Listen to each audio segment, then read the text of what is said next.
अभिनव झा की अनोखी कक्षा में आपका फिर से एक बार बहुत बहुत स्वागत है। आपको पता है कि ये पिछले वीडियो में क्या हुआ था, एग्जामिशन चैप्टर का जो आवाज़ जो है वो खराब हो गया था।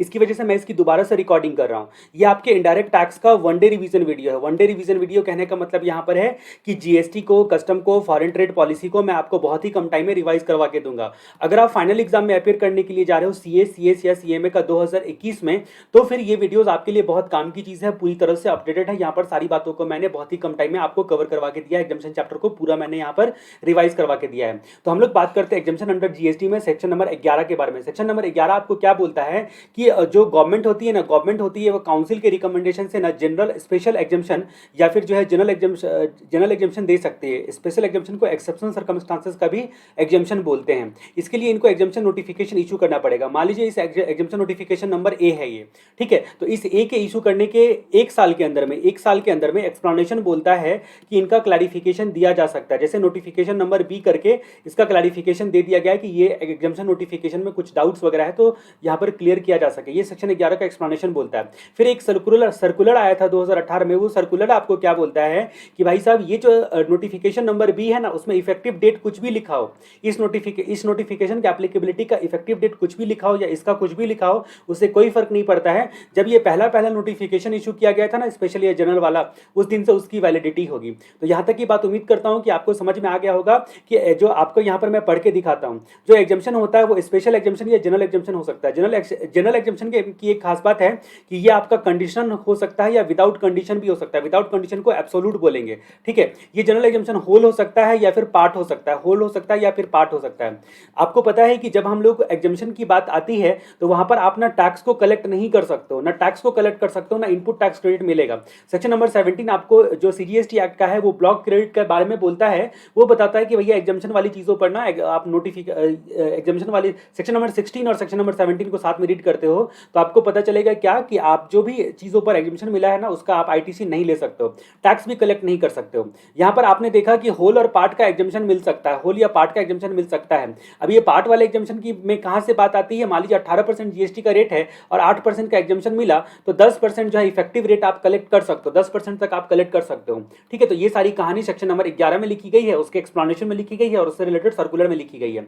यूं तो आपका जो जनरल एग्जामिशन होता है वो सारी बातों को कवर कर लेता है जो कि आपकी बेसिक नेसेसिटीज होती है, जैसे कि आपका जो अनब्रांडेड आटा हो गया, चावल हो गया, उसके बाद जो है आपका मैदा, बेसन वगैरह वगैरह जो भी चीजें नेसेसिटी आइटम है, एग्रीकल्चर प्रोड्यूस वगैरह सब चीजें जो कि आपके खाने पीने की चीजें हैं, डिफेंस की चीजें हैं, मिलिट्री इक्विपमेंट की चीजें हैं, बहुत सारी जनरल चीजों को इसमें कवर कर लिया गया है। फिलहाल हम लोग बात करते हैं यहाँ पर जो कैटेगरी वाइज एग्जामिशन की बात आती है, उसका जो स्पेशल एग्जामिशन है। स्पेशल एग्जामिशन या तो किसी स्पेशल पर्सन को दिया जा सकता है, स्पेशल कैटेगरी ऑफ पर्सन को दिया जा सकता है, क्लास ऑफ पर्सन को दिया जा सकता है, या फिर स्पेशल सप्लाई पर दिया जा सकता है एक्सेप्शनल सर्कमस्टांसेस में।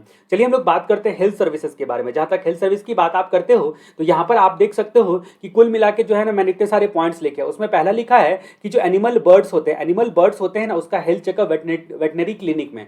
जी हाँ, वेटनरी क्लिनिक में एनिमल और हेल्थ का जो हेल्थ चेकअप होता है ना, हेल्थ चेकअप, ठीक है, जानवर का और चिड़ियों का जो है ना हेल्थ चेकअप। उसके बाद स्टीम सेल को प्रिजर्व रखना, कोल्ड ब्लड बैंक में जो बच्चों का स्टीम सेल प्रिजर्व रखते हैं वो भी एग्जामिशन होता है। उसके बाद बायोमेडिकल वेस्ट, जो भी आपका मेडिकल ट्रीटमेंट होता है उसका जो वेस्टेज बच जाता है उसको जो ऑपरेट करता है उस ऑपरेटर का सर्विस भी एग्जम्प्टेड होता है। फिर एम्बुलेंस सर्विसेज पेशेंट को ट्रांसपोर्ट करने के लिए वो भी एग्जम्प्टेड होता है। उसके बाद हेल्थ केयर सर्विसेज में तीन बातें आती है, क्लिनिकल एस्टेब्लिशमेंट द्वारा, ऑथराइज मेडिकल प्रैक्टिशनर द्वारा और पारामेडिसिस के द्वारा। Clinical establishment, authorise medical practitioner और पारामेडिसिस। तो यहाँ पर मैंने आपको क्या क्या बोला, clinical establishment, authorise medical practitioner और पारामेडिसिस, जो हेल्थ केयर सर्विसेज कैप के द्वारा, ठीक है, clinical establishment, authorise medical practitioner और पारामेडिसिस के द्वारा एग्जम्प्टेड होता है। अब ये हेल्थ केयर सर्विस होता क्या है, गौर से सुनिएगा, बड़ा आसान है, याद रखना। डायग्नोस्टिक या ट्रीटमेंट करना, जिसमें इंक्लूड होता है इंजुरी, जिसमें क्या क्या आपका इंक्लूड होगा, इंजुरी, इलनेस, डिफॉर्मिटी, एबनॉर्मेलिटी और उसके बाद प्रेगनेंसी, ठीक है। तो इंजुरी, इलनेस, डिफॉर्मिटी, एबनॉर्मेलिटी और प्रेगनेंसी भी जो है ना आपका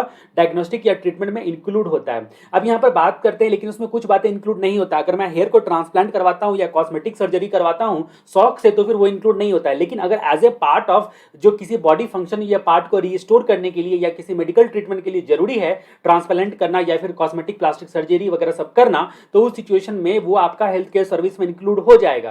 तो हेल्थ केयर सर्विस किसको बोलेंगे, तो यहाँ पर हम लोग देखा हेल्थ केयर सर्विसेज। तो ये जो शब्द हमने देखा हेल्थ सर्विसेज, उसमें बहुत सारी बातें आ सकती है, डायग्नोस्टिक या ट्रीटमेंट करना, इंजुरी, इलनेस और उसके बाद डिफॉर्मिटी और नॉर्मलिटी या प्रेगनेंसी का, और उसके बाद जो है ना हेयर ट्रांसप्लांट ट्रीटमेंट करना, कॉस्मेटिक प्लास्टिक सर्जरी सब नहीं आता है अनलेस जबकि वो किसी बॉडी फंक्शन को रिस्टोर करने के लिए किया गया हो। फिर हमने यहाँ पर देखा कि आपका जो है ना clinical establishment, authorise medical practitioner. Authorise medical practitioner में इंडिया में जो भी नाम आपने सुना होगा, allopathy, homeopathy, naturopathy, yoga, Ayurveda, सिद्धा और यूनानी, यही सब इंडिया में कॉमन नाम सुना होगा, वो सारी चीजों को कवर कर लिया गया है। या आपका ऑथराइज मेडिकल प्रैक्टिशनर प्रैक्टिस किसको बोलते हैं, ये बात आपने जानी। तो आपने यहाँ पर क्या क्या देखा, जो हेल्थ केयर सर्विस होता है उसमें चिड़िया और जानवर का हेल्थ चेकअप, स्टीम सेल को प्रिजर्व करना, बायोमेडिकल वेस्ट का ट्रीटमेंट करना, एम्बुलेंस में पेशेंट को ट्रांसफर करना, और उसके बाद जो clinical establishment, authorise medical practitioner और पारा मेडिसिन के द्वारा आपका हेल्थ केयर सर्विसेज। अब हम लोग बात करते हैं चैरिटेबल रिलीजियस सेक्टर के बारे में। जैसे ही आप ये वर्ड सुनते हो ना, आपको 12AA of income tax act याद आ जाता है। जी हाँ, 12AA of income tax act में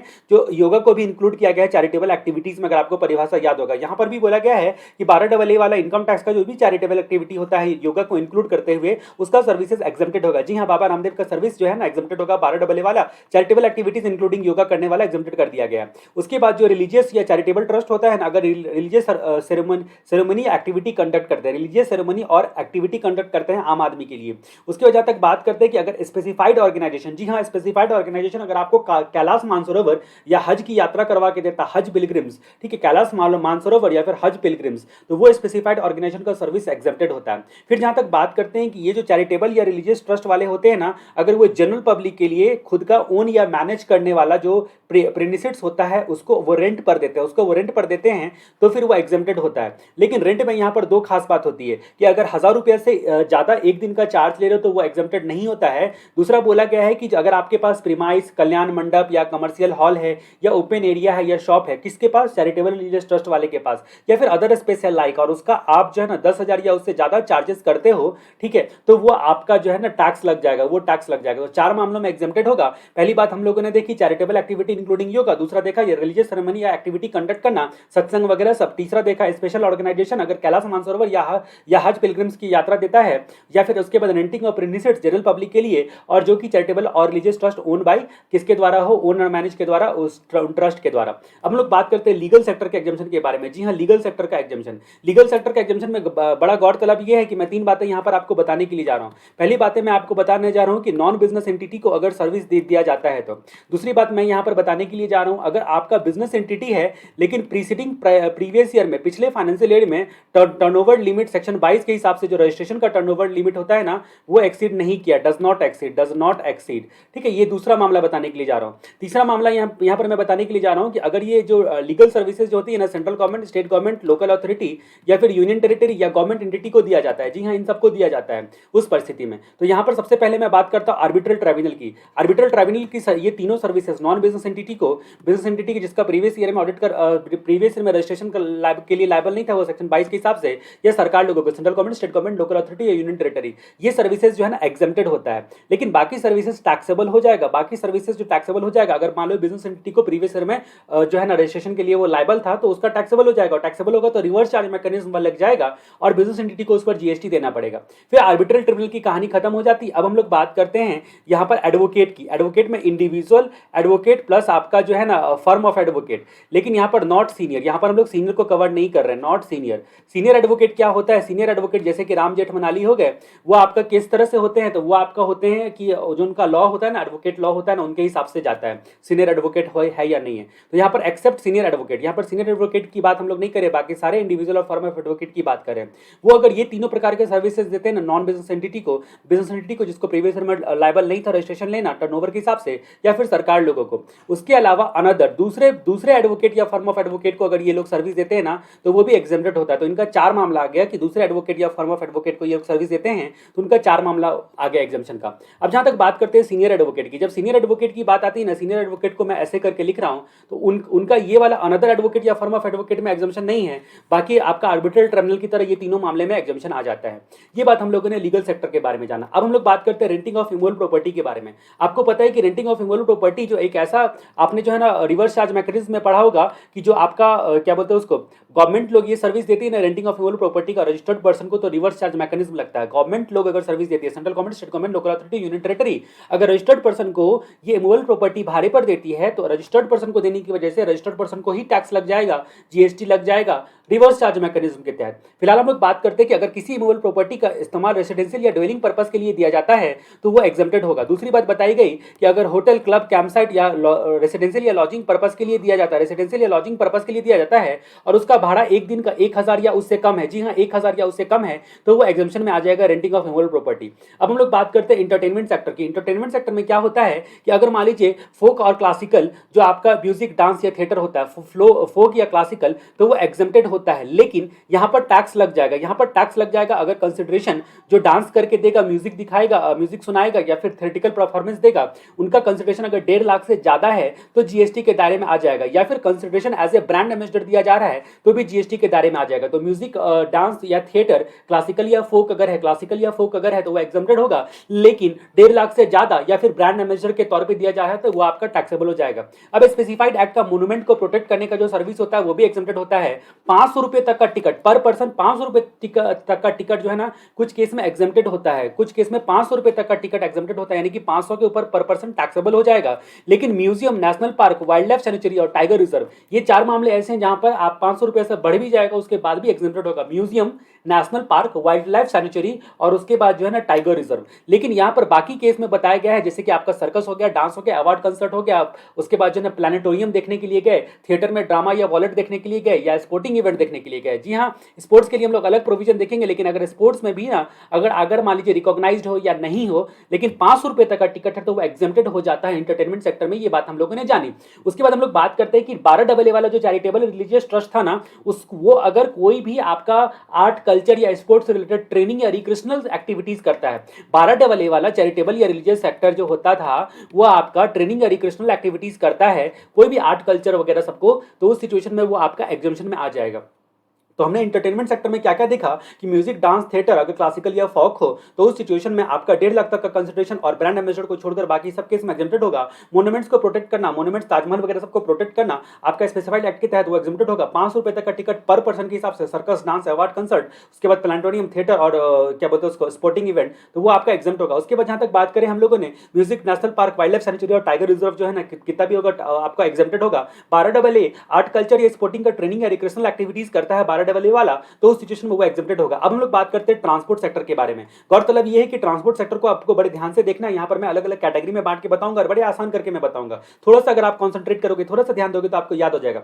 मैं 3 लोगों का नाम लेने के लिए जा रहा हूँ, रेलवे, वेसल और गुड्स ट्रांसपोर्ट एजेंसी। जी हाँ, रेलवे और वेसल और गुड्स ट्रांसपोर्ट एजेंसी, अगर ये 3 लोग, रेल, वेसल या फिर गुड्स ट्रांसपोर्ट एजेंसी, इसका नाम हम लोग देते हैं रेलवे, वेसल और आरवीजी, ठीक है, रेलवे, वेसल और क्या बोलते हैं, राघव नाम देते हैं। राघव मतलब रेलवे, उसके बाद जो है ना गुड्स ट्रांसपोर्ट एजेंसी और उसके बाद वेसल। इससे अगर नोटिफाइड गुड्स का ट्रांसपोर्ट करते हो, जी हाँ नोटिफाइड गुड्स का ट्रांसपोर्ट करते हो, तो उस सिचुएशन में एग्जम्प्टेड होगा हर हाल में। जी हाँ, याद रखो कि रेलवे जो है ना नोटिफाइड गुड्स को छोड़कर सारे केस में जो है ना क्या बोलते हैं टैक्सेबल होता है। रेलवे में सारे केस में टैक्सेबल होता है। वेसल का अलग अलग क्राइटेरिया है। गुड्स की जहां तक हम लोग बात करते हैं तो गुड्स में सिर्फ रोड ट्रांसपोर्ट अगर होता है, रोड से जा रहा है गुड्स ना, तो 2 केस में केवल टैक्स की बात आती है। एक तो गुड्स ट्रांसपोर्ट एजेंसी के द्वारा और दूसरा, एक तो गुड्स ट्रांसपोर्ट एजेंसी के द्वारा, दूसरा कोरियर एजेंसी के द्वारा। अगर गुड्स ट्रांसपोर्ट एजेंसी ट्रांसपोर्ट कर रहा है गुड्स का रोड से, तो उस सिचुएशन में गुड्स ट्रांसपोर्ट एजेंसी को सिंगल कंसाइनी के बेसिस पर आपका जो है ना 750 पर कंसाइनी एग्जम्प्टेड होगा। 750 एक कंसाइनी का ले रहा है तो एग्जम्प्टेड हो जाएगा अप टू 750। और अगर एक पूरे गड्डी का ले रहा है, पूरे सिंगल कैरेज का ले रहा है, तो 1500 रुपए पर गड्डी तक जो है ना एग्जम्प्टेड हो जाएगा। इट मींस यहां पर क्या हो गया कि गुड्स ट्रांसपोर्ट एजेंसी, थोड़ी देर में मैं आपको बताऊंगा, फिलहाल मैंने आपको आइडिया दे दिया है। रेलवे, वेसल और goods transport, railway, vessel, goods transport agency, इसमें नोटिफाइड गुड्स अगर ट्रांसपोर्ट करते हैं ना ये लोग, तो फिर एग्जम्प्टेड होता है। ये नोटिफाइड गुड्स क्या क्या होते हैं? नोटिफाइड गुड्स का मतलब होता है एग्रीकल्चर प्रोडक्ट। जी हाँ, एग्रीकल्चर प्रोडक्ट। एग्रीकल्चर प्रोडक्ट क्या होता है वो लोग हम लोग बहुत डिटेल में जानेंगे। ऑर्गेनिक मैन्योर हो गया, उसके बाद जो है ना विक्टिम रिलीफ मटेरियल विक्टिम का रिलीफ मटेरियल हो गया, उसके बाद न्यूज़पेपर या मैगजीन हो गया, डिफेंस या मिलिट्री इक्विपमेंट हो गया। ठीक है, तो यहाँ पर एग्रीकल्चर, ऑर्गेनिक मैन्योर, विक्टिम के लिए रिलीफ मटेरियल, ये सब नोटिफाइड नोटिफाइड गुड्स होते हैं, ठीक है। उसके बाद जहाँ तक दूध, सीड्स, फूड ग्रेन, दाल, उसके बाद जो है ना फ्लोर, पल्सेस, सारी चीज़ें यहाँ पर कवर हो जाएगी। आटा, दाल, चावल वगैरह वगैरह जो आपका होता है वो सारे मैगजीन और डिफेंस मिलिट्री इक्विपमेंट भी आपका नोटिफाइड गुड्स हो गया। Milk, seed, food grain, floor, pulses और लाइक, ठीक है। तो ये सारी चीज़ें नोटिफाइड गुड्स हो गए। तो नोटिफाइड गुड्स का रेलवे वेसल या गुड्स ट्रांसपोर्ट एजेंसी के द्वारा ट्रांसपोर्ट करने पर एग्जम्पशन होता है। अब हम लोग बात करते हैं ट्रांसपोर्ट सेक्टर के बारे में, आगे की कहानी। जहां तक बात करते हैं कि आपका रोड ट्रांसपोर्ट के बारे में, रोड में या तो गुड्स का ट्रांसपोर्ट होगा या पैसेंजर का ट्रांसपोर्ट होगा। जी हाँ, जब गुड्स का ट्रांसपोर्ट होता है, यहां पर हम लोग बात करते हैं गुड्स का ट्रांसपोर्ट होगा या पैसेंजर का ट्रांसपोर्ट होगा। पैसेंजर का ट्रांसपोर्ट होगा तो स्टेज कैरेज से, उसके बाद एक point two point contract carriage होता है, ठीक है। उसके बाद हम लोग यहां पर जानेंगे कि जो मोटर कैब या रेडियो टैक्सी होता है, मोटर कैब या रेडियो टैक्सी होता है। और उसके बाद एक मोटर कैब और रेडियो टैक्सी के अलावा जो मीटर कैब आपका होता है, ठीक है, या फिर ऑटो रिक्शा होता है, उसके बारे में जानेंगे। तो पैसेंजर में हम लोग इतनी सारी बातें जानेंगे। गुड्स ट्रांसपोर्ट में आपको पता है कि जीटीए होता है और कोरियर एजेंसी होता है, केवल इसमें टैक्सेबल होता है, बाकी सब में एग्जम्प्टेड होता है। जीटीए में भी आपका दो कहानी है, 750 वाला और 1500 वाला। तो गुड्स ट्रांसपोर्ट एजेंसी में क्या बोलता है ना कि अगर सिंगल कंसाइनी है, ठीक है, तो 750 तक जो है ना एग्जम्प्टेड है, और सिंगल कैरेज है तो 1500 रुपये तक जो है ना गुड्स ट्रांसपोर्ट एजेंसी के केस में एग्जम्प्टेड है, इसमें भी बोल दिया। बाकी कोरियर एजेंसी के केस में कोई एग्जम्पशन नहीं दिया गया, और बाकी लोगों का अगर गुड्स ट्रांसपोर्ट करते तो वो एग्जम्प्टेड होता है। जहां तक हम लोग जीटीए की बात करते हैं तो हम लोगों ने देखा कि गुड्स का और नोटिफाइड मामले में भी गुड्स का ट्रांसपोर्ट करना एग्जम्प्टेड होता है। तो ये तीन हो गया। एक मामला ये हो गया, नोटिफाइड गुड्स हो गया गुड्स ट्रांसपोर्ट एजेंसी के केस में, और दूसरा ये 750 और 1500 तक वाला दो ही एग्जम्पशन होगा गुड्स ट्रांसपोर्ट एजेंसी के केस में। अब मैं एक बात और आपको बता दूं कि गुड्स ट्रांसपोर्ट एजेंसी जो कैरेज होता है ना, अगर वो भाड़े पे लेता है, किसी से भी भाड़े पे ले, कैसा भी गड्डी भाड़े पर लेगा। मैं गुड्स ट्रांसपोर्ट एजेंसी चलाता हूं और मैंने आपकी गाड़ी भाड़े पर ली अपना गुड्स को ट्रांसपोर्ट करने के लिए, तो इट मींस कि मैंने जो भाड़े पर ली, आपने जो उसको कंसिडरेशन दिया बदले में, वो एग्जम्प्टेड हो जाएगा। यानी कि आपसे मैंने अगर इनपुट सर्विस लिया ना, इनपुट सर्विस में गड्डी भाड़े पर ली ना, तो वो एग्जम्प्टेड हो जाएगा, जो कि हम लोग आगे कहानी देखेंगे। फिलहाल हम लोग बात करते हैं यहाँ पर गुड्स ट्रांसपोर्ट के बारे में। हम लोगों ने ये कहानी खत्म की। अब हम लोग बात करते हैं आपका क्या बोलते हैं उसको, रेल के बारे में। रेल में आपको पता है कि गुड्स के केस में हमेशा जो मालगाड़ी होती है ना, वो हमेशा टैक्सेबल होता है, लेकिन नोटिफाइड गुड्स कैरेज करेगा तो एग्जम्प्टेड हो जाएगा, ठीक है। रेलवे की केस में आपको ध्यान देना है क्या कि गुड्स का ट्रांसपोर्ट हमेशा टैक्सेबल होता है। तो यहाँ पर हम लोग रेलवे की बात जब हम लोग करते हैं, रेलवे की बात करते हैं ना, तो या तो गुड्स का ट्रांसपोर्ट होगा या पैसेंजर का ट्रांसपोर्ट होगा। गुड्स का ट्रांसपोर्ट होगा ना, तो यहाँ पर ऑलवेज टैक्स होगा, लेकिन नोटिफाइड गुड्स जो है एग्जम्प्टेड होगा। नोटिफाइड गुड्स क्या होता है वो हम लोगों ने ऑलरेडी देखा है। जब पैसेंजर की बात करते हैं ना, तो पैसेंजर में ना रेल कई प्रकार के होते हैं। एक आपका मेट्रो रेल, मोनो रेल और ट्रामवे, ठीक है। मेट्रो, मोनो और tramway, metro rail, mono rail और ट्रामवे। ट्रामवे कोलकाता में जनरली आप देखते हो कि इसमें जरूरी नहीं एसी लगा हो, तो इसका मतलब मेट्रो, मोनो रेल और ट्रामवे एसी हो या नहीं हो, एसी और नॉट, एयर कंडीशन हो या नहीं हो, ये हमेशा एग्जेम्प्ट होगा, इसमें हमेशा टैक्स नहीं लगेगा, एग्जेम्पन होगा, टैक्स नहीं लगेगा। उसके बाद जहाँ तक बात करते हैं, जब इंडियन रेलवे की बात करते हैं, तो इंडियन रेलवे में आपका फर्स्ट क्लास और एसी क्लास जो होता है ना, उसमें टैक्स लगता है, ठीक है। इसमें टैक्स लगेगा, लेकिन स्लीपर क्लास हो गया, जनरल बोगी हो गया, इन सब पे टैक्स नहीं लगता है। तो इसका मतलब फर्स्ट क्लास और एसी क्लास में केवल टैक्स लगता है इंडियन रेलवे के में। पैसेंजर के मामले में हमने देख लिया कि मेट्रो, मोनोरेल, ट्रामवे आपका जो है ना एसी है या नहीं, हमेशा एग्जेम्प्टेड होगा, लेकिन इंडियन रेलवे का एसी और फर्स्ट क्लास टैक्सेबल होगा, बाकी कोई टैक्सेबल नहीं होगा। गुड्स के केस में हम लोगों ने देख लिया कि गुड्स हमेशा टैक्सेबल होता है, लेकिन नोटिफाइड गुड्स टैक्सेबल नहीं होता है। अब हम लोग वाटर की बात करते हैं। जब पानी से ट्रेवल करवाते हैं ना, तो एक होता है इनलैंड वाटरवे। इनलैंड वाटर में गुड्स और पैसेंजर हमेशा जो है ना एग्जेम्प्टेड होगा। तो गुड्स ट्रांसपोर्ट, यहाँ पर हम लोग बात करते हैं वाटर की। जब हम लोग वाटर की बात करते हैं, तो उस सिचुएशन में आपका इनलैंड वाटरवे अगर ये वे है ना, तो भैया गुड्स हो या पैसेंजर हो, टैक्स नहीं लगेगा। पहली बात तो ये आ गई। दूसरी, हम लोग वाटर में जब बात करेंगे तो वाटर में वेसल की बात करेंगे। वेसल की जब हम लोग बात करेंगे तो गुड्स का ट्रांसपोर्ट और पैसेंजर का ट्रांसपोर्ट। यहाँ पे ध्यान दीजिएगा कि अमेंडमेंट है। अब यहाँ पर बात करते हैं कि जो पैसेंजर होता है ना, उसमें केवल जो है ना टूरिज्म पर्पज के लिए होता है ना, तो आपका टैक्स लगता है। अदर पर्पस के लिए जो है ना वेसल में टैक्स नहीं लगता है। जी हाँ, पैसेंजर को अदर पर्पस के लिए क्यों ले जाओगे भाई, जाहिर सी बात है लेबर वगैरह होगा तो क्या उससे टैक्स लेना है। बाकी टूरिज्म पर्पस के लिए, जैसे कि आप अगर मुंबई से गोवा जाते हो समुद्र के थ्रू, ठीक है, वेसल पर बैठ कर, तो इस सिचुएशन में वो आपका टूरिज्म पर्पस के लिए हो गया, और वहां पर जीएसटी लग जाएगा, जो भी आपसे टिकट का चार्ज लिया गया। अब हम लोग बात करते हैं गुड्स के मामले में। गुड्स के मामले में दो बातें आती है, एक होता है इंपोर्ट और दूसरा होता है कोस्टल ट्रांसफर। कोस्टल मतलब एक कस्टम स्टेशन से भारत के अंतर्गत दूसरे कस्टम स्टेशन पे ले जाना, और तीसरा होगा एक्सपोर्ट। अब ये इंपोर्ट और एक्सपोर्ट शब्द जो है ना जीएसटी में हम एवे इस्तेमाल नहीं कर सकते हैं। जैसे कि आपको पता है सेक्शन 16 आईजीएसटी एक्ट का बोलता है जीरो रेटेड सप्लाई। तो जीरो रेटेड सप्लाई में अगर एक्सपोर्ट की परिभाषा दी गई है, एक्सपोर्ट के लिए बहुत सारे कंडीशंस दिए गए हैं, एग्जम्पशन दिए गए हैं, तो हम लोग यहाँ पर इंपोर्ट और एक्सपोर्ट सब समझने के लिए आपको मैं बता रहा हूँ। ये जो एक्सपोर्ट का बात है ना, उस पर जो है अमेंडमेंट आया है, एक्सपोर्ट वाली बात जो होती है ना, उस पर अमेंडमेंट आया है। अब यहाँ पर बात करते हैं इंपोर्ट के मामले में, आपको एक बात याद रखना है कि वेसल के केस में हमेशा टैक्स लगता है और एयर के केस में हमेशा एग्जेम्प्टेड होता है। इंपोर्ट शब्द ना पुकार के हम क्या बोलेंगे, आउटसाइड इंडिया से भारत के कस्टम स्टेशन में लाना, from outside India to custom station in India. ठीक है, आउटसाइड इंडिया से कस्टम स्टेशन इन इंडिया। अब यहाँ पर बात करते हैं कि वेसल के केस में हमेशा टैक्स लगता है, लेकिन एयर के केस में एग्जम्पशन होता है, एयर के केस में टैक्स नहीं लगता है। ठीक है, उसके बाद कोस्टल ट्रांसपोर्ट, आप जो है ना कोई भी हो, एयर हो या कोई भी हो, टैक्स लगेगा ही कोस्टल ट्रांसपोर्ट में, जब एक कस्टम स्टेशन से भारत के दूसरे कस्टम स्टेशन पे ले जाते हैं।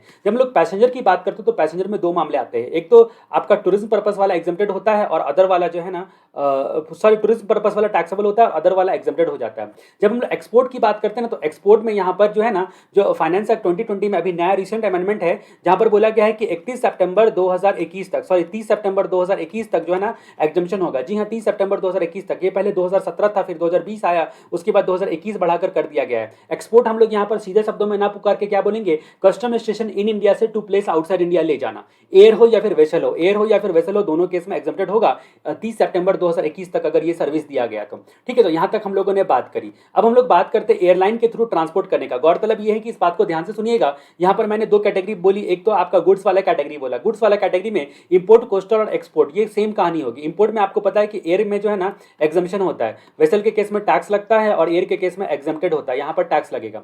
जहां तक हम लोगों ने कोस्टल ट्रांसपोर्ट में हमेशा टैक्स लगेगा, ये आपको पता है। दूसरा एक्सपोर्ट के बारे में मैं सिर्फ आपको समझने के लिए इंपोर्ट एक्सपोर्ट वर्ड यूज कर रहा हूं, आप प्लीज एग्जाम में मत यूज करना और दिमाग में ऐसे ही लेके चलना कि भैया भारत के कस्टम स्टेशन इतना लंबा चौड़ा कौन बोलेगा, इसलिए मैं शॉर्ट में इंपोर्ट एक्सपोर्ट बोल दे रहा हूं। अब यहाँ पर ये आपका एयरक्राफ्ट हो या फिर वेसल हो, दोनों के केस में बोला कि 30 सितंबर 2021 तक का सर्विस जो है ना एग्जेम्प्टेड होता है। अब हमारा एयरलाइन के केस में आता है पैसेंजर की कहानी। पैसेंजर की कहानी में क्या होता है ना कि अगर इम्बार्क या टर्मिनेट करता है नोटिफाइड स्टेट में, इम्बार्क या फिर टर्मिनेट करता है, इम्बार्क या टर्मिनेट, यानी कि स्टार्टिंग पॉइंट या एंड पॉइंट अगर मान लीजिए कि नोटिफाइड स्टेट है, नोटिफाइड स्टेट में कौन है, MAN, 3 M है, मणिपुर, मेघालय, मिजोरम, ए आसाम और अरुणाचल प्रदेश, और an notified sorry an Nagaland. यहाँ पर आपको जो है ना स्क्रीन पे दिख रहा होगा, नोटिफाइड स्टेट का नाम मैंने दिया है मेघालय, मिजोरम, आसाम, अरुणाचल प्रदेश। उसके बाद मणिपुर भी एक, मणिपुर यहाँ छुटा हुआ है, ठीक है, नोट्स में मणिपुर छुटा हुआ, मणिपुर, मेघालय, मिजोरम, आसाम, अरुणाचल प्रदेश और नागालैंड, ये सारे जो है ना अगर इससे इम्बार्क और टर्मिनेट करता है तो एग्जेम्प्टेड हो जाता है। अदर केस में टैक्स लगेगा, अदर केस में टैक्स लगेगा। जी हाँ, आपका पैसेंजर के मामले इम्बार्क और टर्मिनेट में एग्जेम्प्टेड होगा, बाकी केस में टैक्स लगेगा। लेकिन एक बात और आगे चलकर आपको बताई गई है कि अगर रीजनल कनेक्टिविटी स्कीम के तहत, रीजनल कनेक्टिविटी स्कीम ये सरकार का स्कीम होता है जिसमें दो एयरपोर्ट को कनेक्ट करने के लिए, दो जगह को कनेक्ट करने के लिए सरकार जो होती है ना वो एयरपोर्ट से रिक्वेस्ट करती है, और जो भी उनका नुकसान होता है, विजिबिलिटी गैप जिसको बोलते हैं, विजिबिलिटी गैप जिसको बोलते हैं,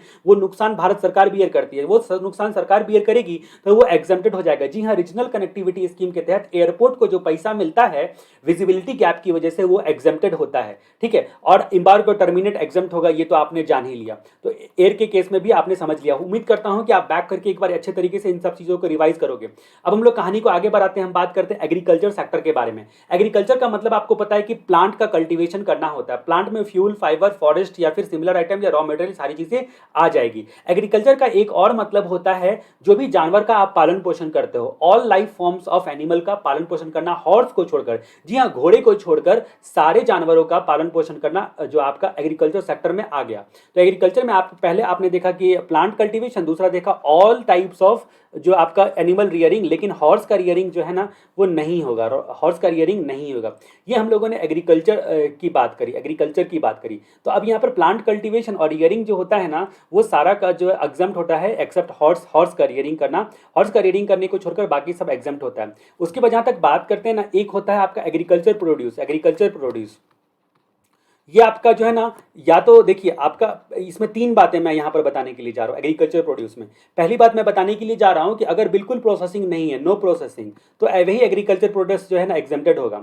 अगर मान लीजिए कि प्रोसेसिंग ऐसा है जो कि अल्टर नहीं करता है जो गुड्स का इसेंशियल कैरेक्टर होता है, बस उसको मार्केट तक, प्राइमरी मार्केट तक जाने के लिए फिट बनाता है, तो प्राइमरी मार्केट तक फिट, प्राइमरी मार्केट के लिए फिट बनाना जो प्रोसेसिंग होता है वो भी एग्जेम्प्टेड होता है। उसके बाद कुछ नोटिफाइड प्रोसेसिंग जो होते हैं वो एग्जेम्प्टेड होते हैं, नोटिफाइड प्रोसेसिंग एग्जेम्प्टेड होते हैं। या तो प्रोसेसिंग नहीं है या केवल प्राइमरी मार्केट तक ले जाने के लिए जो है ना वो आपका क्या बोलते हैं जो इसेंशियल कैरेक्टर चेंज नहीं करता है उतना ही प्रोसेस किया गया है, या फिर नोटिफाइड प्रोसेसिंग एग्जेम्प्टेड होता है। नोटिफाइड प्रोसेसिंग एग्जेम्प्टेड होता है। ये एग्रीकल्चर प्रोड्यूस किसको बोलते हैं? जैसे कि आपका मान लीजिए टोमेटो है और आपने कैचअप बना दिया उसका, तो वो आपका कैचअप एग्रीकल्चर प्रोड्यूस नहीं हुआ, tomato as such agriculture produce हो गया। पोटैटो का चिप्स बना दिया तो वो एग्रीकल्चर प्रोड्यूस नहीं है। रॉ कॉटन को जिंड कॉटन या बैंड कॉटन बना दिया तो वो एग्रीकल्चर प्रोड्यूस नहीं है। तो एग्रीकल्चर प्रोड्यूस का मतलब एक तरह से कहा जाए या तो उसमें बिल्कुल प्रोसेस नहीं किया गया, एज सच किसान ने निकाला है, या फिर प्राइमरी मार्केट तक जाने के लिए केवल फीड बनाने के लिए प्रोसेस किया है, या नोटिफाइड प्रोसेस से केवल किया गया है। अब ये नोटिफाइड प्रोसेस क्या क्या होते हैं, तो एक बार हम लोग यहां पर देख लेते हैं कि नोटिफाइड प्रोसेस क्या क्या होते हैं। कहां लिखा हुआ है? तो अब यहाँ पर सर्टेन प्रोसेस करके दिया गया है। कुछ प्रोसेस जो होते हैं वो एग्जेम्प्टेड होते हैं, जैसे कि आपका एग्रीकल्चर ऐसा ऑपरेशन करना जो कि डायरेक्टली रिलेटेड टू कल्टीवेशन है, कल्टीवेशन, हार्वेस्टिंग, थ्रेसिंग या फिर प्लांट या सीड टेस्टिंग, टेस्टिंग वगैरह भी हो गया, कल्टीवेशन भी हो गया। फर्म लेबर का सप्लाई करना भी यहाँ पर जो है ना वो प्रोसेस में ही आ जाएगा। फिर जहाँ तक बात करते हैं कि एग्रीकल्चर फर्म पर, जो एग्रीकल्चर फर्म है ना, old McDonald has a firm, ठीक है, तो उस पर कटिंग करना, ड्राई करना, जो भी इसेंशियल चीज़ें जो नहीं बदलता है, इसेंशियल कैरेक्टर जो नहीं बदलता है, प्राइमरी मार्केट तक के लिए फिट करता है, वो सारे एग्जेम्प्टेड हो जाएंगे। यहाँ तक हम लोग ने कुछ प्रोसेस जो है ना एग्जेम्प्टेड होते हैं उसके बारे में जाना। एग्रीकल्चर प्रोड्यूस क्या होता है उसके बारे में हमने जाना। तो agriculture produce without processing doesn't alter essential character और नोटिफाइड प्रोसेस, ये तीनों मामले जो है यहाँ पर आ गए। उसके अलावा जहाँ तक हम लोग बात करते हैं कि आपका और क्या क्या चीज़ें हो सकती है। अगर मान लीजिए कि एग्रीकल्चर प्रोड्यूस का लोड अनलोड करना या वेयर हाउसिंग करना, ये भी एग्जेम्प्टेड होता है। जी हाँ, एग्रीकल्चर प्रोड्यूस का लोड अनलोड करना या फिर आपका ये चीज़ें करना। एग्रीकल्चर एक्सटेंशन सर्विस भी एग्जेम्प्टेड होता है। एग्रीकल्चर एक्सटेंशन सर्विस मतलब किसानों के लिए कॉल सेंटर, जिसपे वो फोन करके नॉलेज, एजुकेशन या ट्रेनिंग ले सकता है, या जाके कोई भी एग्रीकल्चर एक्सटेंशन सर्विसेज जो होते हैं वो एग्जेम्प्टेड होते हैं। फिर जहाँ तक बात करते हैं जो भारत का कोल्ड चेन डिपार्टमेंट है ना, मिनिस्ट्री ऑफ एग्रीकल्चर का, उसका जो नेशनल सेंटर होता है, नेशनल सेंटर वाले जो सर्विस देते हैं, कोल्ड चेन फैसिलिटीज जो देते हैं मिनिस्ट्री ऑफ एग्रीकल्चर के तहत नोटिफाइड है, वो नेशनल सेंटर वाले का सर्विस एग्जेम्प्टेड होता है। फिर जहाँ तक बात करते हैं जो कुछ इसेंशियल चीज़ें होती है ना, दाल, फल, नट्स, वेजिटेबल्स, स्पाइसेस, उन सब का जो है ना स्टोरेज या वेयर हाउस करना, ये सारी चीज़ें जो है ना एग्जेम्प्टेड होती है। ये बातें आपने जानी। उसके बाद एक और बात आती है रेंट और लीज करना। किस चीज़ का रेंट और लीज करना? तो आपका एग्रो मशीन का या वैकेटेड लैंड का, विथ और विदाउट इंसिडेंटल स्ट्रक्चर हो या ना हो, वो आपका एग्जेम्प्टेड होता है। फिर जहाँ तक बात करते हैं कि आपने क्या बोलते हैं एग्रीकल्चर प्रोड्यूस का लोड अनलोड, पैक करना, स्टोरेज करना, वेयर हाउस करना, ये तो एग्जेम्पशन देख लिया था। उसके बाद हम लोग हाँ, सेल और परचेज भी एक एग्जेम्प्टेड होता है। सेल और परचेज करना, अगर मान लीजिए कि अगर आप एपीएमसी के थ्रू करते हो, एग्रीकल्चर प्रोड्यूस मार्केटिंग कमेटी के थ्रू करते हो, या किसी स्पेसिफाइड बोर्ड के द्वारा सेल और परचेज करते हो, तो वो भी एग्जेम्प्ट होता है। उसके बाद जहाँ तक बात करते हैं कि वेयर हाउस के कुछ प्रोसेस, जैसे वेयर हाउस में आप जो है ना फेमिगेशन वगैरह सब करते हो, सुखाते हो, वो सारे एग्जेम्प्टेड होते हैं। ठीक है, तो नेशनल सेंटर वाला हमने देख लिया। उसके बाद एग्रीकल्चर एक्सटेंशन सर्विस देख लिया। स्टोरेज और वेयर हाउस जो पल्सेस, फ्रूट्स का जो नेसेसिटी आइटम होते हैं वो आपने देख लिया। उसके बाद जहाँ तक बात करते हैं रिलेटेड टू और in respect to agriculture process, जो कि इंसिडेंशियल प्रोडक्शन प्रोसेस है, इंसिडेंटल है, तो वो सारे एग्जेम्प्टेड होते हैं। तो ये एग्रीकल्चर सेक्टर की कहानी हमने देखी। उम्मीद करता हूँ कि आप बैक करके इसको जरूर सुनोगे। अब हम लोग बात करते हैं कि फाइनेंशियल सर्विस सेक्टर के बारे में।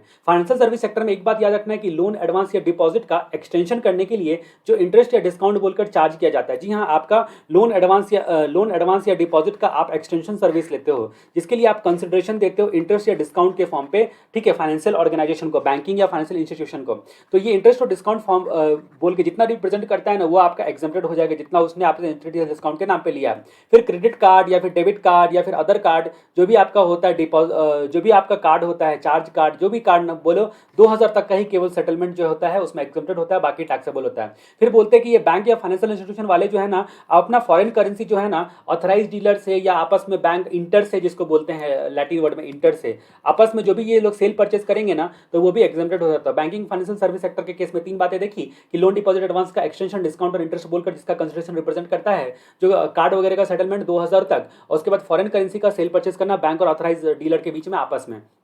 उसके बाद हम लोग बात करते हैं एजुकेशन एंड ट्रेनिंग का। जब एजुकेशन सेक्टर की बात आती है तो 3 बातें आपको याद आनी चाहिए। पहली बात याद आनी चाहिए बाय एजुकेशनल इंस्टीट्यूशन, दूसरी बात याद आनी चाहिए टू एजुकेशनल इंस्टीट्यूशन, ठीक है, ये हो गया, और तीसरी बात bye IIT, by Indian institute of technology, IIT के द्वारा जो है ना, वो भी आपका एजुकेशनल इंस्टीट्यूशन की परिभाषा में ही कवर कर दिया गया था।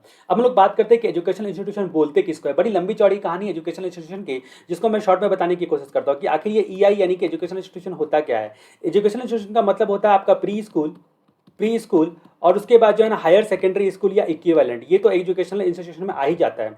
उसके अलावा सीबीएसई ने जो आपका सीबीएसई का जो एग्जाम कंडक्ट करवाने का जो सर्विस देती है ना सेंट्रल स्टेट एजुकेशन बोर्ड, उसको भी एजुकेशनल इंस्टीट्यूशन के परिभाषा में सर्कुलर ने कवर किया है। फिर बोलता है कि किसी भी लॉ में रिकॉग्नाइज जो आपका एजुकेशन देने वाला होता है ना उसको भी एजुकेशनल इंस्टीट्यूशन कहा गया है। उसके बाद जो अप्रूव्ड वोकेशनल कोर्स होता है ना, इसकी कहानी लंबी चौड़ी। अप्रूव्ड वोकेशनल कोर्स होता है ना, वो भी आपका एजुकेशनल इंस्टीट्यूशन ही कहलाता है। अप्रूव्ड वोकेशनल कोर्स में मुख्य तौर पे आपका आईटीआई है, जिसको आप क्या बोलते हो, इंडस्ट्रियल ट्रेनिंग इंस्टीट्यूट। ये आईटीआई वाला सर्विस जो होता है ना स्पेसिफाइड लॉ के तहत देता है, किसी भी लॉ के तहत आईटीआई का ट्रेनिंग आप करवाते हो, ठीक है। या फिर जो है इंडस्ट्रियल ट्रेनिंग सेंटर जो कि एनसीवीटी या एससीवीटी से अप्रूव्ड है। आईटीआई वाला जो है एनसीवीटी से या इसको इंडस्ट्रियल ट्रेनिंग सेंटर भी बोल सकते हो, ठीक है, एनसीवीटी या एससीवीटी से अप्रूव्ड है। यानी कि आपका यहाँ पर क्या हो गया है कि national council of vocational and training और state council of vocational of training से अप्रूव्ड है, ठीक है। या फिर आपका यहाँ पर बात करते हैं कि मॉड्यूलर एम्प्लॉयबल स्किल कोर्स है, मॉड्यूलर एम्प्लॉयबल स्किल कोर्स है, ठीक है। तो ये भी आपका जो कि अप्रूव्ड बाय एनसीवीटी है या फिर director general of specified ministry के द्वारा अप्रूव्ड है,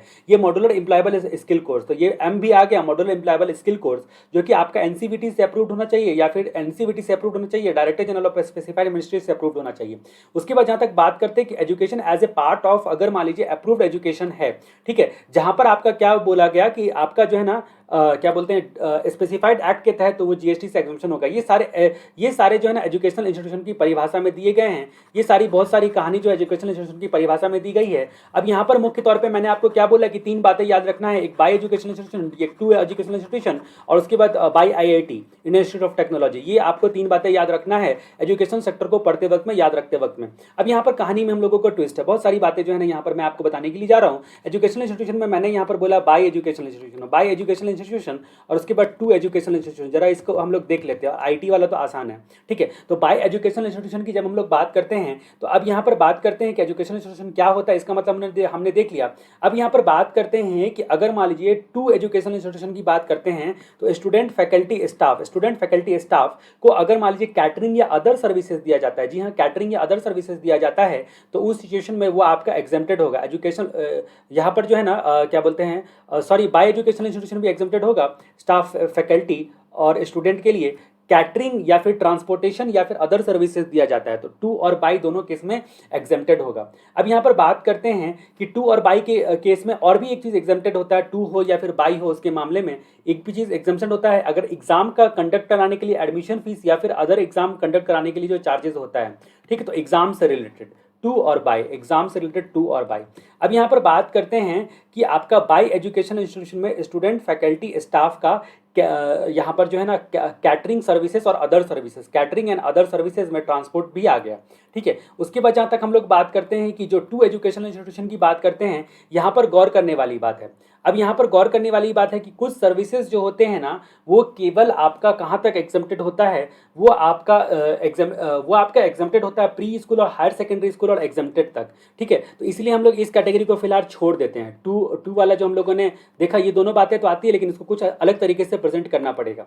यहाँ पर पहले हम लोग बात करते हैं कि 3 कैटेगरी की बात करते हैं। पहली बात हम लोग करते हैं कि प्री स्कूल या हायर सेकेंडरी स्कूल या इक्विवेलेंट, इनको जो है ना एग्जाम्पशन होता है, इनको एग्जाम्पशन होता है। अब यहाँ पर बात करते हैं कि क्या क्या एग्जाम्पशन होता है इनका। अगर जो खाने पीने का जो होता है आपका क्या बोलते हैं catering including mid day meal, ठीक है, कैटरिंग आपका एग्जाम्प्ट होगा, इन्हीं को केवल इन्हीं को मतलब इन्हीं को, और किसी एजुकेशन इंस्टीट्यूशन को नहीं, pre school higher secondary school और इक्विवेलेंट को catering including mid day meal जो है ना स्पेसिफाइड ऑर्गेनाइजेशन के द्वारा वो एग्जेम्प्टेड होगा, ठीक है।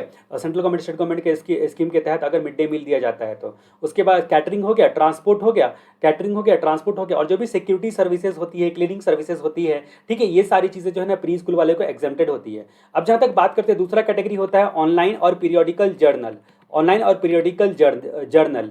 तो जर्नल तो ये स्कूल वाले तो पढ़ेंगे नहीं, उनको अलाउड नहीं है देना। Pre school higher secondary school या इक्विवेलेंट को यहाँ पर से एक्सक्लूड किया गया है। उसके बाद जो है ना अप्रूव्ड वोकेशनल कोर्स वाले जो आईटीआई ट्रेनिंग करने के लिए जाते हैं, वो लोग भी जर्नल नहीं पढ़ेंगे, ऐसा मान के चलते जो educational as a part of approved vocational course, तो उनको छोड़कर बाकी सबको ऑनलाइन जो है ना एग्जेम्प्टेड होता है, ठीक है। ऑनलाइन जर्नल या फिर पीरियोडिकल जर्नल जो होता है वो आपका एग्जेम्प्टेड होता है, जो तो जर्नल वगैरह जो होता है ना एग्जेम्प्टेड होता है उनका, ठीक है। तो अब प्री स्कूल या हायर सेकेंडरी स्कूल या इक्विवेलेंट को केवल ये एग्जेम्प्टेड होता है, ये बाकियों को नहीं होता है। और ये प्री स्कूल वालों को नहीं होता है, वोकेशनल वालों को नहीं होता है, बाकी सबको एग्जेम्प्टेड होता है। उसके बाद जहाँ तक बात करते हैं एग्जाम कंडक्ट करना, एग्जाम से रिलेटेड कोई भी सर्विसेज जो होती है वो हर केस में एग्जेम्प्टेड होता है।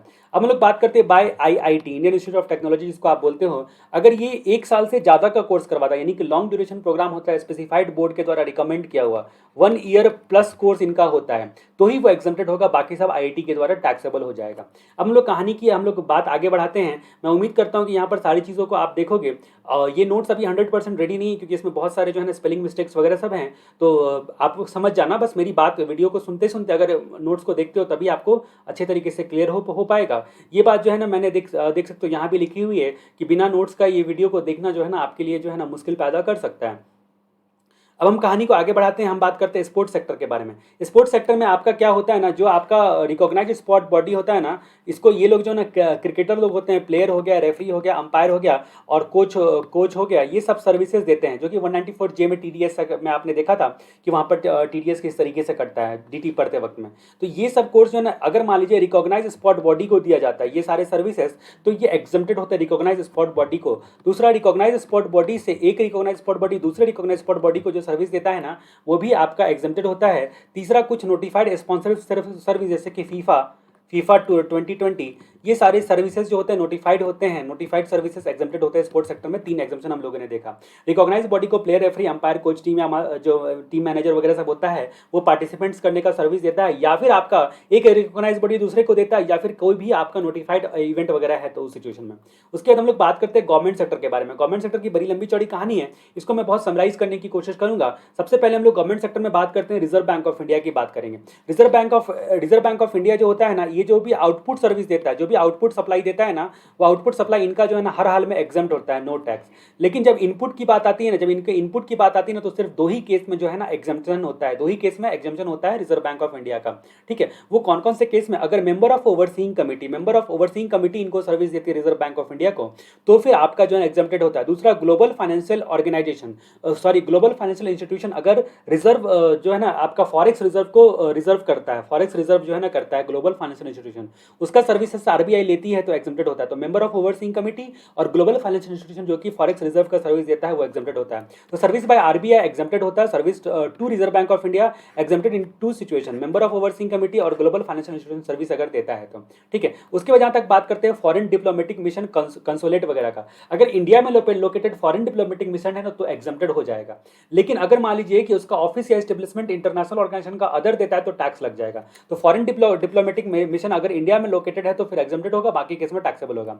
फिर आईआरडी अगर सर्विस देती है इंश्योरेंस कंपनी को तो वो एग्जेम्प्टेड होता है। उसके अलावा मैं एक यहाँ पर बताने के लिए जा रहा हूँ कि गवर्नमेंट और लोकल अथॉरिटी, 2 नाम दिया गया गवर्नमेंट और लोकल अथॉरिटी का, कुछ केस में एग्जेम्पशन होता है। ठीक है, कुछ केस में एग्जेम्पशन होता है, वो भी एग्जेम्पशन जो है ना क्या बोलते हैं पीएटीआर को छोड़कर। यहाँ पर मैं पीएटीआर का मतलब मैंने बताया है, पी का मतलब मैंने बताया कि पोस्ट ऑफिस, ये भी सरकारी डिपार्टमेंट है। देखो ये सरकारी डिपार्टमेंट को, और उसके बाद एयरलाइन या वेसल का इनसाइड या आउटसाइड प्रीमिसेस अगर सर्विसेज होता है तो। उसके बाद टी का मतलब गुड्स या पैसेंजर का ट्रांसपोर्ट सर्विस सरकार अगर देती है तो। और आर का मतलब यहाँ पर क्या होगा, आर का मतलब renting of immovable property, IP का रेंटिंग, इमोबल प्रॉपर्टी का रेंटिंग, ये आपको पता है सरकार लोग देती है। अगर मान लीजिए कि रजिस्टर्ड पर्सन को तो रिवर्स चार्ज मैकेनिज्म लगता है, अदर को तो सरकार लोगों को खुद ही फॉरवर्ड चार्ज मैकेनिज्म से टैक्स देना पड़ता है। तो ये पोस्ट ऑफिस का जो है ना सरकार का डिपार्टमेंट है, लेकिन इसके 4 प्रकार के सर्विसेज जो है ना सरकार के डिपार्टमेंट में बोला गया है कि भैया इसमें कवर मत करो। इसका नाम मैंने दिया है पात्र, PATR। तो पात्र को छोड़कर सारे गवर्नमेंट या लोकल अथॉरिटी का सर्विसेज जिसमें 5,000 तक का ग्रॉस अमाउंट चार्ज किया जाता है ना, वो एग्जेम्प्ट होता है। तो पी का यहाँ पर कौन कौन सा सर्विस होगा पोस्ट ऑफिस का, SALE, सेल, यानी कि speed post service, agency service, life insurance service और एक्सप्रेस पार्सल पोस्ट सर्विस। और ये एयरक्राफ्ट या वेसल का इनसाइड या आउटसाइड प्रीमाइसेस जो कि आपका जो सर्विस देता है गवर्नमेंट, वो सारे एग्जेम्प्टेड होते हैं। ट्रांसपोर्ट गुड्स या वो सारे आपके यहाँ पर टैक्सेबल कैटेगरी में आ जाते हैं। ट्रांसपोर्ट में गुड्स और सर्विसेज और यहाँ पर रेंटिंग ऑफ इमोबल प्रॉपर्टी, इन चारों की बात नहीं की जा रही है। तो गवर्नमेंट, बाकी गवर्नमेंट और लोकल अथॉरिटी, तो यहाँ पर मैंने इसलिए बोला एक्सेप्ट PATR केस, अगर ग्रॉस अमाउंट चार्ज 5,000 रुपये तक है तो वो एग्जेम्प्टेड हो जाता है। ठीक है, अगर कंटिन्यूस सप्लाई है तो पूरे फाइनेंशियल ईयर में ये 5,000 का लिमिट देखा जाएगा। फिर अगर पासपोर्ट बनाता है सरकार, वीजा बनाता है सरकार, या फिर आपका ड्राइविंग लाइसेंस बनाता है, या फिर बर्थ या डेथ सर्टिफिकेट जो है ना बनाया जाता है, तो ये सर्विसेज सरकार के द्वारा एग्जेम्प्टेड होती है, गवर्नमेंट या लोकल अथॉरिटी के द्वारा। फिर रजिस्ट्रेशन अगर किसी भी लॉ के तहत लेते हो तो वो एग्जेम्प्टेड होता है। उसके जैसे अभी कोविड वगैरह का टेस्ट हो रहा है तो टेस्टिंग या फिर सेफ्टी के लिए या कैलिब्रेशन चेक होता है वर्कर कंज्यूमर वगैरह का, तो वो एग्जेम्प्टेड होता है। तो गवर्नमेंट या लोकल अथॉरिटी के मामले में देखा आपने कि पात्र को छोड़कर, PATR को छोड़कर 5,000 तक का ग्रॉस अमाउंट चार्ज, उसके बाद जो है ना आपका passport, visa, driving licence, birth certificate, death certificate, registration और टेस्टिंग वगैरह सब करवाना, टेस्टिंग सेफ्टी या कैलिब्रेशन चेक, टेस्ट ठीक है, टेस्टिंग या अदर चेक आप बोल सकते हो, ठीक है, वर्कर का, कंज्यूमर का या आम पब्लिक का। तो उस चीज़ में वो सर्विसेज जो होते हैं ना वो एग्जेम्प्टेड होते हैं गवर्नमेंट या लोकल अथॉरिटी के।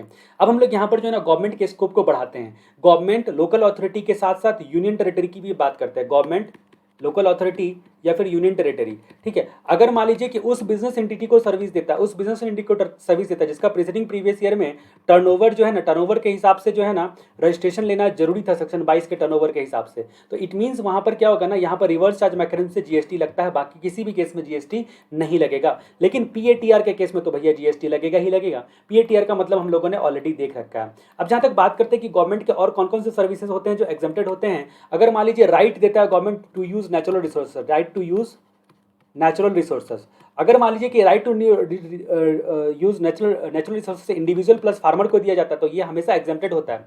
और नेचुरल रिसोर्सेज में आपको पता है कि रेडियो फ्रीक्वेंसी और स्पेक्ट्रम भी आता है, तो उसके लिए अगर 1/4/2016 तक का कॉन्ट्रैक्ट किया गया है ना, तो उस सिचुएशन में वो आपका एग्जेम्प्टेड में आ जाता है अगर नेचुरल रिसोर्सेज की बात हम लोग करते हैं।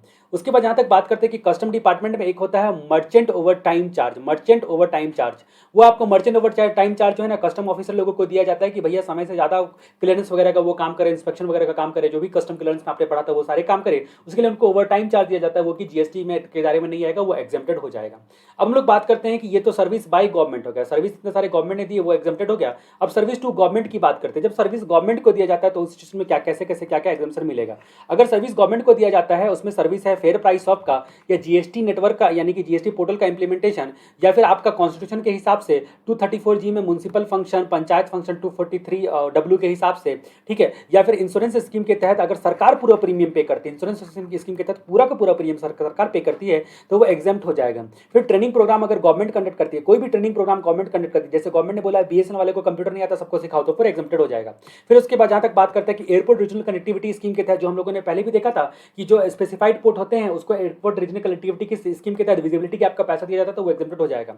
फिर बात करते हैं employ state insurance corporation of India, ESI corporation, अगर मान लीजिए कि कोई सर्विस देता है तो वो एग्जाम्प्टेड हो जाएगा। उसके बाद मान के चलते कि अगर एग्जीबिशन कराने के लिए भारत के बाहर एग्जीबिशन करवाने का सर्विस सरकार देता है तो वो एग्जेम्प्टेड हो जाएगा। तो सरकार कौन कौन सा सर्विस देता है, तो किसको सरकार कौन कौन सा सर्विस लेता है, सॉरी ये इनपुट हो गया, सरकार देता है वो इनपुट और सरकार जो लेता है वो आउटपुट। तो इनपुट सर्विस अगर फेयर प्राइस शॉप का सर्विस, जीएसटी नेटवर्क इंप्लीमेंट का सर्विस, म्युनिसिपल या पंचायत फंक्शन करने का सर्विस। उसके बाद जहाँ तक बात करते हैं कि इंश्योरेंस सर्विस सरकार को दिया जाता है जिसमें टोटल प्रीमियम सरकार पे करती है। ट्रेनिंग प्रोग्राम गवर्नमेंट अगर कंडक्ट करता है उसमें अगर मैं सर्विस दे रहा हूँ जाके, एयरपोर्ट रीजनल कनेक्टिविटी स्कीम में जाकर सर्विस देता हूँ, ईएसआई कॉर्पोरेशन का सर्विस देता हूँ और एग्जीबिशन आउटसाइड इंडिया का सर्विस देता हूं, तो वो सारे एग्जेम्प्टेड हो जाएंगे।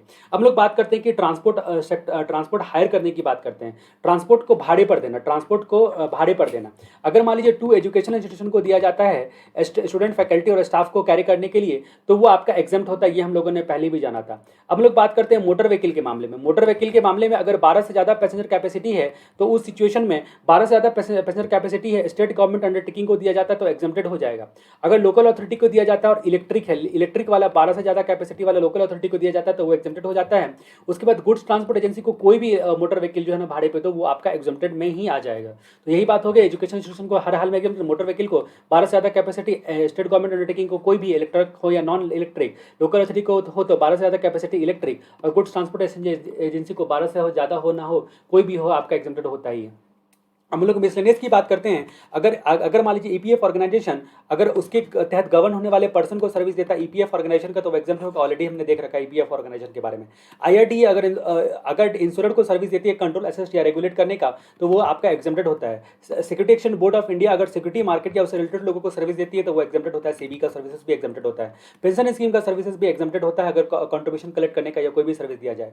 यहाँ पर रेलवे की फिर से बात आती है कि अगर इंडियन रेलवे फाइनेंशियल कॉर्पोरेशन, ये अगर भारतीय रेलवे को, इंडियन रेलवे को एसेट्स लीज पर देने का सर्विस देता है, जी हाँ लीज पर एसेट्स देता है, तो वो एग्जेम्प्टेड हो जाता है। उसके जहां तक बात करते हैं कि न्यूज़ को कलेक्ट करने का या फिर न्यूज़ रिलेटेड सर्विसेज, अगर इंडिपेंडेंट जर्नलिस्ट, मैं अकेला जर्नलिस्ट हूँ या मैं प्रेस ट्रस्ट ऑफ इंडिया हूँ या United nation news of India हूँ, ठीक है, तो independent journalist, press trust of India और यूनाइटेड न्यूज़ ऑफ इंडिया, ये 3 केस में न्यूज़ को सर्विस को प्रोवाइड करने का या कलेक्ट करने का सर्विसेज एग्जेम्प्टेड होता है। उसके बाद जानवरों को मारना काटना, स्लॉटरिंग ऑफ एनिमल जिसको बोलते हैं, वो आपका एग्जेम्प्टेड होता है, वो आपका एग्जेम्प्टेड हो जाता है, ठीक है। उसके बाद जहां तक बात करते हैं कि और क्या क्या एग्जाम्पशन होगा, अगर मान लीजिए नॉन टैक्सेबल टेरिटरी से कोई बंदा सर्विस दे रहा है, नॉन टैक्सेबल टेरिटरी से ना कोई बंदा सर्विस दे रहा है, तो उस सिचुएशन में सर्विस दे रहा है रिसिपिएंट को, तो कुछ रिसिपिएंट के केस में जो है ना एग्जेम्प्टेड होता है। ठीक है, अगर नॉन टैक्सेबल टेरिटरी से एक बंदा नॉन टैक्सेबल टेरिटरी से दूसरे नॉन टैक्सेबल टेरिटरी को दे रहा है, तब तो ये आपका वे एग्जेम्प्टेड हो जाएगा।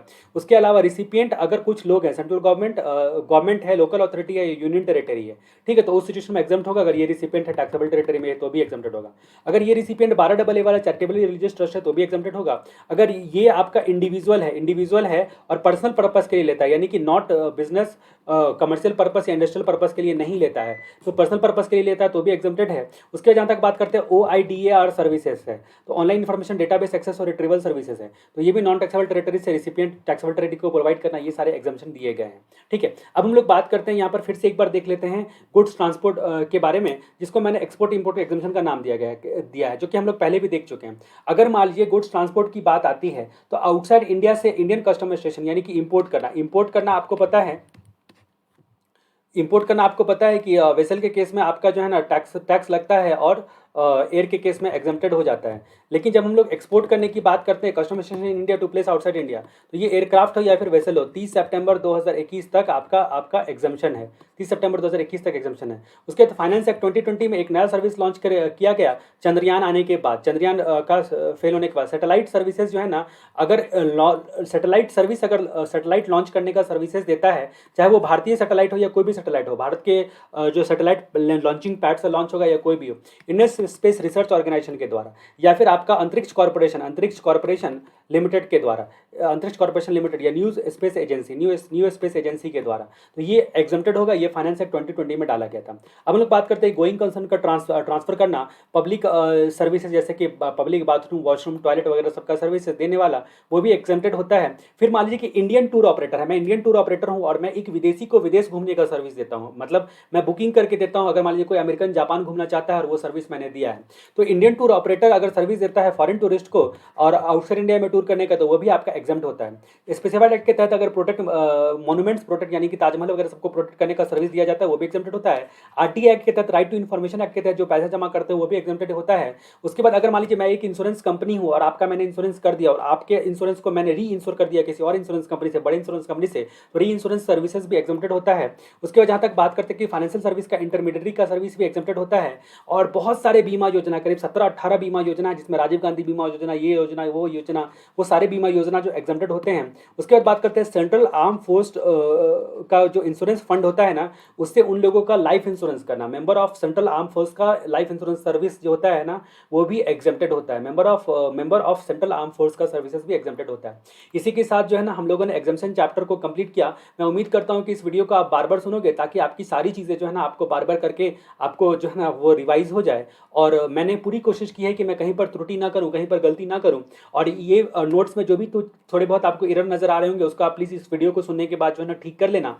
और मैं इसको बार बार जो है ना रिव्यू करके इसको और ठीक करूंगा, क्योंकि जस्ट रिसेंटली न्यू नोट्स मैंने समरी नोट्स बनाया 6 पेज में पूरे एग्जाम्पशन को, और मैंने फटाक से जो है ना उसका रिकॉर्डिंग स्टार्ट कर दिया। तो मैं कोशिश करूंगा कि इसको अच्छे तरीके से जो है ना कलरफुल करने के बाद, और आप मुझसे व्हाट्सएप पे टच में रहना 9771165002, ठीक है, 9771165002, जो आपको डिस्प्ले हो रहा है ना, वो नंबर आप सेव कर लो, उस पर हाई बोल दो, और आप जो है ना अपना नाम और अपना सिटी का नाम जो है कम से कम बता दो मुझे, ठीक है, ताकि आप मुझसे टच में रहो। किसी भी प्रकार का हेल्प अगर मुझसे आपको चाहिए तो आप मुझसे बोल सकते हो बेझिझक। जितना हो सके फ्री ऑफ कॉस्ट मैं आपको जो है ना वीडियोस भी दूंगा, और जितना हो सके अगर आपका जो पढ़ाई लिखाई से प्रॉब्लम है उसको सॉर्ट आउट करने की कोशिश करूंगा। तो मैं उम्मीद करता हूँ कि ये वीडियो आपको काफ़ी पसंद आया होगा। हमारे अगले वीडियो तक के लिए आपको जय राम जी की।